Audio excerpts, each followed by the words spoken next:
Hi, Sapdalf. I heard the SAP Learning Insight podcast, where you recommend YouTube as a learning resource for Basis Magic adepts. That's right. Can we record something for beginners today? No problem. What about the most useful basis transactions? Sounds promising. To keep things from getting boring, let's play a game. Okay, what kind of game? A guessing game. Each of us will come up with a transaction in a category, and the other person will guess. Let's try to focus on basis or near areas, and transactions that are really useful to the administrator. Okay, let's start. The first category, system overview. I'll start the challenge. You can check there the kernel version, but also all the installed components of the system. It's simple. It's not even a transaction in the classical sense. When I select the status option from the system menu, I have this information. It's all here. For example, in the SAP System Data section, when I select Preview Details, I can see both components and installed products. This is an ABAP platform trial, so in addition to the base products, I also have a SAP Fiori front-end server and SLT. When I switch to the first tab, I can check the exact list of installed components, including version information, as well as the patch level. And where can you find information about SAP kernel? In the lower right corner is a button that opens a window with details. In it, I can find detailed information about the version of the SAP kernel, as well as the database client library. All this is complemented by information about the server's operating system. Well guessed and described. Your turn. Guess what transaction I'm thinking of. In it, you can check the list of application servers which are part of the system, as well as the services and processes they offer. Simple. I can check it in SM51. Okay. It's a small system. Yes, this is my little sandbox on a $130 computer. I see the name of the instance here, the host on which it is installed, and the types of processes that are running on that instance. At the top are buttons that allow you to determine the details of the instance. I could view a list of work processes, logged-in users, or SNC status. However, for our category, which is System Overview, Release Notes is more important. Here I can find a lot of information related to the SAP kernel. Well, very nice presentation. I guess now it's my turn to guess. Let me put it this way. The system can be divided into several partially independent entities. What can I mean, and what transaction is worth looking into to see if this actually happened? Are you referring to the clients, formerly known as mandants? Good guess. In this case, I will choose the transaction SCC4. There are only two clients in this system. 000 is always a technical client. In my case, 001 is the so-called business client. An important client parameter is logical system. But in this transaction, we also have critical settings for the possibility and recording of configuration changes. Good, passed. I want to ask now about users, which to me fits system overview, but maybe we should just change the category to users, because there will probably be more transactions that fit this topic. Okay, what is the question? How to check who is logged into the system? Two transactions come to mind, but as we are talking about the system-wide list, then AL08, there is only one user logged into the system. I can check the user information, but it is better to select the details right away. As if I wanted to see, for example, the GUI version for the whole list, I can change the report layout. I find and add a new column. And there you go. I have it in the report. What if I only wanted a list for the current application server? Then I would choose SM04. It looks similar. In your tiny system, indeed. But the list is limited only to sessions on the current application server. Here, for example, I can check all user sessions. In the User menu, I can either trace a specific user session or log the user out. I choose whether from the local server or from the whole system. Okay, sounds reasonable. Now my turn. This is a very versatile tool for doing reports on users. What do I think about? There can be only one choice, SUIM transaction. It allows you to create reports on users, roles, profiles, authorizations, or transactions. Incredibly useful tool for the authorization team, but also for the basis administrator. Surprisingly versatile. For example, let's create a report with complex criteria. I would like to know the list of users who are not currently blocked by the administrator, but I would like them to be only those who have the default language set to English. In addition, they must have the SAP All profile assigned. I could also select specific authorization objects, which is sometimes very useful when I am looking for people with authorization for some narrow scope in the system. But I think I have enough criteria and I can do the report. As you can see, there are only 2 such users in the system. I think that's enough. Now a clue for me. What transaction would you use when looking to change the account of any user? Or just wanting to see who changed it? SU01 meets all the criteria. By selecting any user, I can go to edit or preview it. In numerous tabs, I can change various parameters of the account, including assigning authorizations. I can also check the change documents for the user, where I can find all the changes to the account. Let's assume that I'm only interested in creating an account and changing the password. The report shows both when and by whom the account was created, including the assignment of the initial password, as well as subsequent password changes by the user. Nice, my turn. Okay, specify a transaction to edit multiple users at once. I will use SU10 for this. Okay, accepted. Let's change the category to a related one. Authorizations. Also not exactly pure basis, but worth mentioning. Which authorization-related transaction do you think is most useful for a basis administrator and why? I'll say without hesitation that SU53. It is simple. This transaction very often allows you to distinguish between technical problems, which are within the scope of basis, and those related to lack of privileges, which are the responsibility of the authorization team. To demonstrate how it works, I log into my account, where I have very limited privileges. I try to run an ST22 transaction, for which I do not have permissions. I could execute SU53 myself and see what I missed, but I want to show that it can also be done by an administrator. So I log out to get back into Sapdalf's account. In SU53, in the Authorization Values menu, I select Other User. I select my account and run the report. I can see all recent authorization failures. What interests me is at the very top. My authorizations are missing the ST22 value for the ST code object. This object is checked when a transaction is started. I am of the same opinion. This is the most important authorization transaction for Basis. And what transaction should be left to the authorization team?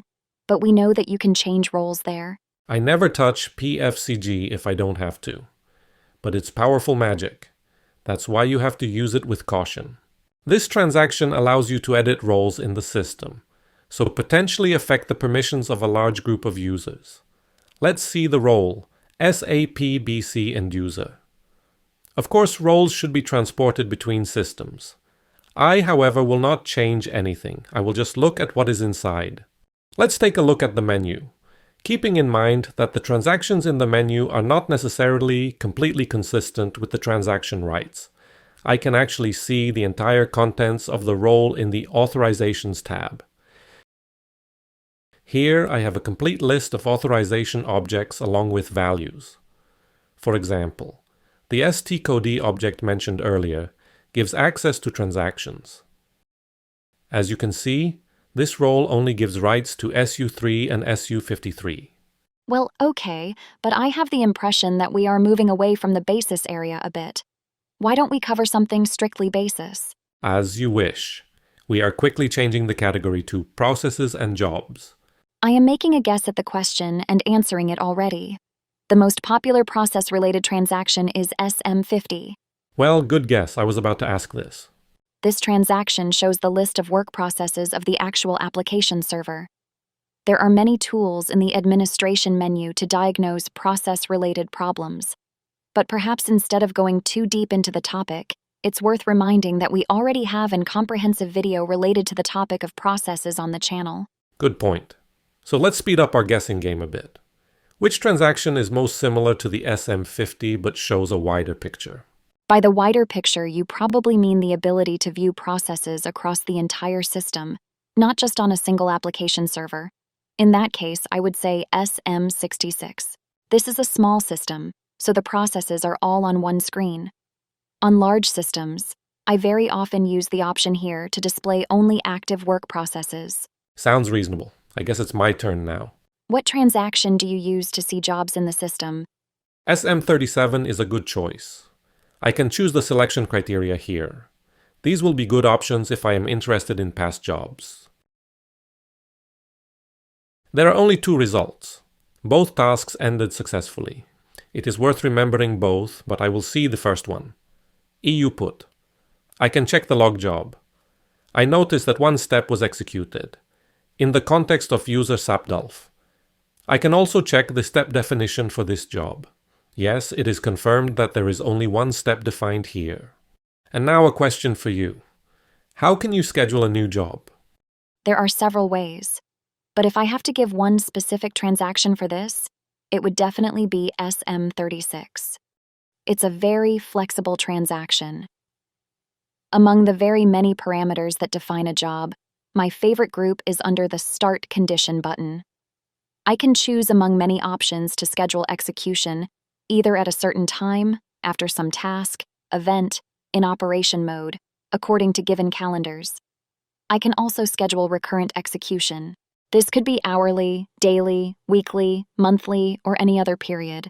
And now I have a riddle for you. In this transaction, I can give you the target for the tasks. But what if I would like to select only a few servers from the whole system on which jobs will execute by default? I would go to the SM61 transaction. It is used from among other things to define job server groups. You can create any group here, while SAP default BTC is special, because it defines the default servers receiving jobs to be executed in the background. By the way, do you know what mechanism was introduced in S/4HANA recently, which makes it very easy to plan standard jobs? You are probably referring to the technical job repository, so Transaction S job repo. Yes, indeed. I really like this mechanism because it frees administrators from having to keep an eye on whether standard tasks are scheduled, and it activates them only as they have a chance to be needed. At the same time, it allows you to modify definitions and transport them in an orderly way. Do you remember the 2 jobs we saw in SM37? They were scheduled by job repository, and their definitions are here. I check the definition of one of them. In the Overview tab, there are basic data like name, program, variant, user, and origin of the definition. More interesting things are in the second tab, which defines the conditions and where it is executed. Very nicely explained. Thank you. Your turn. What transaction will you use to easily run a report that is not assigned to any transaction? Probably the simplest is SA38, and not to be confused with SE38. It's simple. I type the name of the program and run it in dialog or in the background, with or without a variant, like this report on users. Okay, I agree, it is simple. Now this is a question from my side. What tool allows you to automate administrative activities by grouping and managing the tasks that need to be done? Not sure. Are you referring to task lists? Exactly. So what transaction allows you to perform them? STC01 is a task manager. I can choose from a number of predefined lists. Very often they are related to initial configurations or larger periodic administrative tasks. I will choose, for example, one of several task lists used to activate Fiori.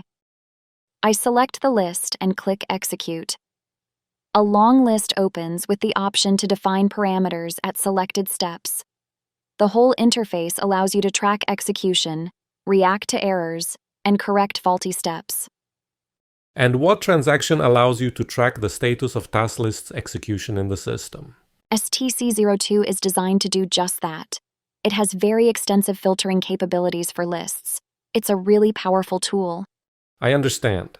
How about one last question for me before switching categories? Right.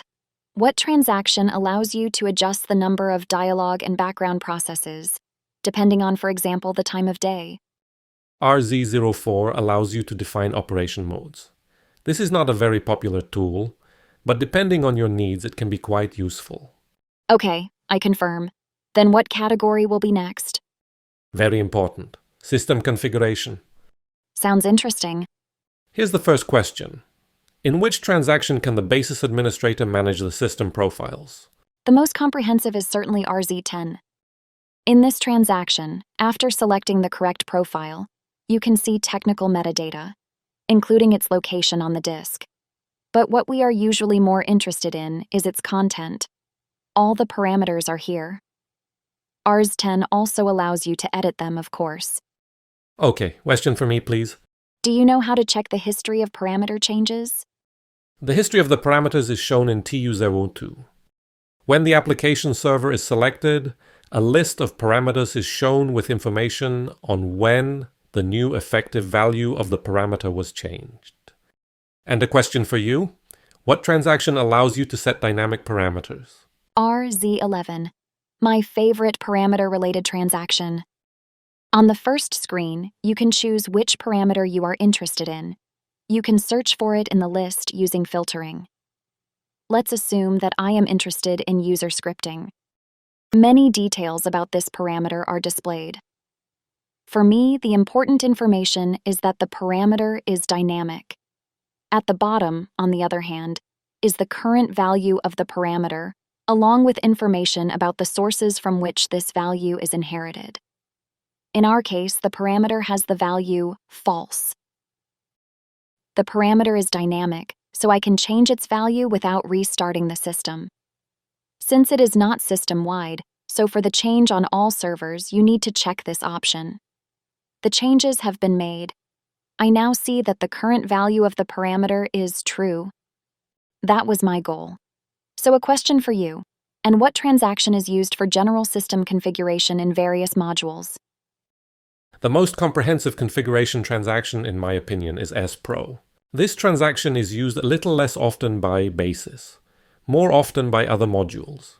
However, even we can find here a reference to very many places in the system where Basis changes some settings.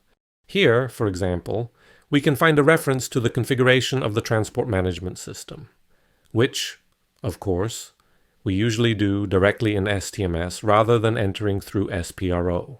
Yes, that's what I meant. Maybe now some difficult question for me? Difficult?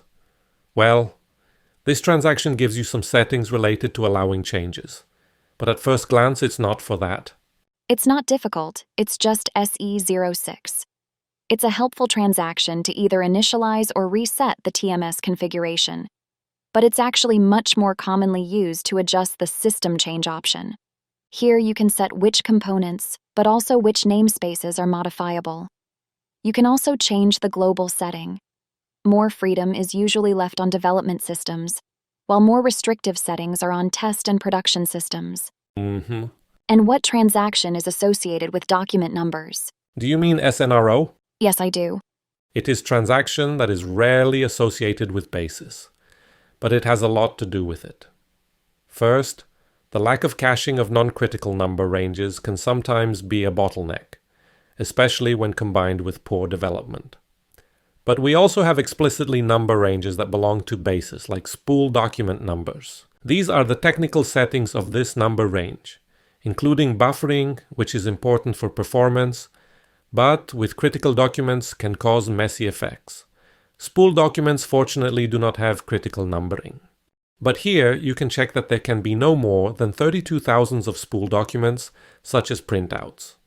In a larger system and longer spool retention, this can cause a serious problem. Yes, it is indeed important. Now it's my turn. Where can you find the logical system settings? I would say in SCC4, in the client settings, but this transaction was already discussed. But to start with, I'm showing where this is located. Here it is. Logical system of 001 client. And now the relevant transaction, BD54. In this transaction, I define all the logical systems known to my application. Obviously, my client's logical system must be defined here, but also others exchanging interfaces with it. I can easily add another entry, but you have to remember that it will be saved in the workbench request. Okay, well described. As we are already talking about clients, let's discuss client copies. Okay, tell me something basic. Local client copy, SCCLN. This is a relatively new transaction belonging to the newer client copy procedure. It is no longer necessary to log on to the target client. There are also new options. In addition to selecting a scope by the well-known profiles, there is now the option to select either a set of tables or a package. That's a lot of flexibility. What's more, client copies can now also be performed as a task list. I like task lists. And what about remote client copies? There is also a new transaction for this, SCC9N. Apparently the options are similar. And what new transaction can be used for client export? My guess is SCC8N. Very good guess. What about import post-processing? If pattern is the same, then SCC7N. Good intuition. Thank you. And how to efficiently estimate the size of the client? Using another fresh transaction, SCC client size. Nice and descriptive name. Any other like this one? Well, yes and no. There is another nice transaction, SCC compare, but it's not available in my system. No matter, accepted. Thank you. Then we can go to the next exciting category. Communication. Oh, communication. So I already know the first transaction without even being asked. This is SM59. How did you know I was going to ask that? It's simple. RFCs are crucial for communication in SAP, and SM59 is the king of all RFC-related transactions. Here is a sample definition of the RFC destination. Among the various technical settings, security is worth noting, especially nowadays. You can also always perform a connection test. Speaking of RFCs, where can I check the status of transactional RFCs? You can check it in SM58. Basis looks there most often when problems with TRFCs arise. That pretty much covers the transactional RFCs. And how do you address queued RFCs? Here, we must distinguish between two levels. The first is the queues, and the second is their content. Let's start with the former. We have two types of queues, incoming and outgoing. The SMQR transaction gives us insight into the incoming queues, R like receiver. As you can see, there are none in our system, because it's just an isolated sandbox. Of course, you can always register one. Similarly, we can see the outbound queues. S is the sender, so the transaction is called SMQS. And here there are even some queues. On the other hand, queues are not everything. We are often much more interested in their content. That's why two transactions will be helpful. The first is SMQ1. This is a report showing the contents of outgoing queues. Of course, it is easy to guess that there is also a program responsible for incoming queues. It is not too surprising that the name of this transaction is SMQ2. And that's probably all there is to say about QRFC. Now, how about you guess the transaction responsible for the internet communication? I don't think I need to say too much about SMICM. There was already a whole video on the channel dedicated to this topic. I encourage you to watch it. Instead, it is worth mentioning about the transaction to manage ICF services. Which transaction is it? This is, of course, SICF. For example, to be able to call a ping over HTTP, this service must be active. I am reviewing all the services. In the path, SAP BC, there is a ping. As you can see, it is active. Of course, in addition to activation, this transaction allows full management of services. Question for you. What transaction allows you to manage the gateway? SMGW Gateway Monitor. There are currently no active connections to my sandbox, but in this transaction, logged-in clients are often more important than active connections. Next question. What transaction do you associate with the mail exchange? Two come to mind. Maybe even three. The most important one is Scott. In what sense? SCOT is the configuration. That's where it all starts. Here, for example, I can set up the SMTP server that the SAP system uses. And how to monitor mail delivery? This is the other transaction that came to my mind, SOST.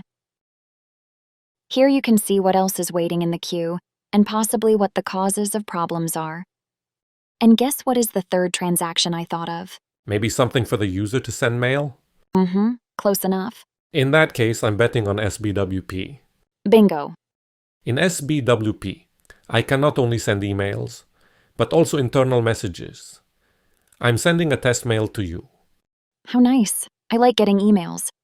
And can you send a message to all users of the system? Yes, it is possible. SM02 transaction will be appropriate. Here, I can create a very short system message that will be displayed to anyone who logs into the system for a selected period of time. Fully accurate. And how do you configure the connection to LDAP? Surprisingly, in the LDAP transaction, Yes, it's true. So maybe one more question from the world of modern communication. Where does SAP meet WebSockets? from the Basis administrator's point of view, in a transaction SMWS. This is the WebSocket Connection Monitor. Yeah, modern communication standards in SAP. Tell me something about relationships and trust. SAP has a special transaction for this. SMT1 allows you to establish trusted connections and check which systems are trusting. And speaking of trusting or not trusting, tell me what transaction increases the level of distrust in the system when someone connects via RFC. These puzzles are getting more and more abstract. How about a Yukon cockpit? Amazing, correct. Yukon introduces an additional level of control and a list of allowed RFC methods. It thus reduces trust and attack surface, a very good security mechanism. It's true. I think we've reached the point where it's worth taking a break. Especially since I got a tip from YouTube that all the viewers have already fallen asleep bored with our long list. In that case, let's end the first part of our list at this point. If you want to see the second part, be sure to subscribe to the channel, share the link to this video with a friend Basis admin, and let us know in the comments. And if you've just woken up and like command lists, be sure to check out this video of the 10 most useful Linux commands. Wow, yes, it was a content episode. We deserved a rest. And maybe a like under the video. Thanks for watching and sharing. May your transactions always be successful and very profitable. See you next time.